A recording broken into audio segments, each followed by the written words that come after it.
हरभऱ्याच्या पिकावर गोगलगायीचा प्रादुर्भाव काही भागात दिसतोय। त्यामुळे पिकांच्या मुळांशेजारी मातीमध्ये गोगलगायींनी घातलेली पिवळसर पांढऱ्या रंगाची साबुदाण्याच्या आकाराची अंडी गोळा करून नष्ट करायची आहेत।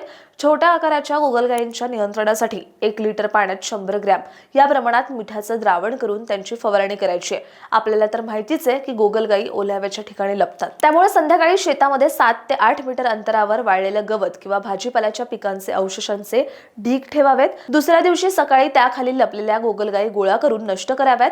एवढंच नाही तर संध्याकाळी आणि सूर्योदयापूर्वी बाहेर पडलेल्या दिवसा झाडावर लपलेल्या गोगलगायी हाताने किंवा चिमट्याने गोळा कराव्यात आणि नष्ट कराव्यात। आता नष्ट कशा करायच्या तर उकळत्या पाण्यात किंवा साबणाच्या द्रावणात किंवा रॉकेल मिसळलेल्या पाण्यात टाकून त्या नष्ट करायच्यात किंवा 3 फूट खोल खड्डा घेऊन त्यात गोगलगायी पुरून त्यावर चुन्याची भुकटी टाकायची आहे। याशिवाय आणखी एक सोपा उपाय आहे गोणपाटाचा। त्यासाठी काय करायचंय तर 10 लिटर पाण्यामध्ये 1 किलो गूळ मिसळून द्रावण तयार करायचं आणि त्या द्रावणामध्ये गोणपाटाची पोती भिजवून संध्याकाळी शेतामध्ये ठिकठिकाणी ठेवायची। अशा पोत्याखाली गोगलगायी येऊन बसतात आणि त्यावर मोरचूत आणि कळीचा चुना 2:3 या प्रमाणात मिसळून त्याचा पातळ थर राख्यावर टाकायचा।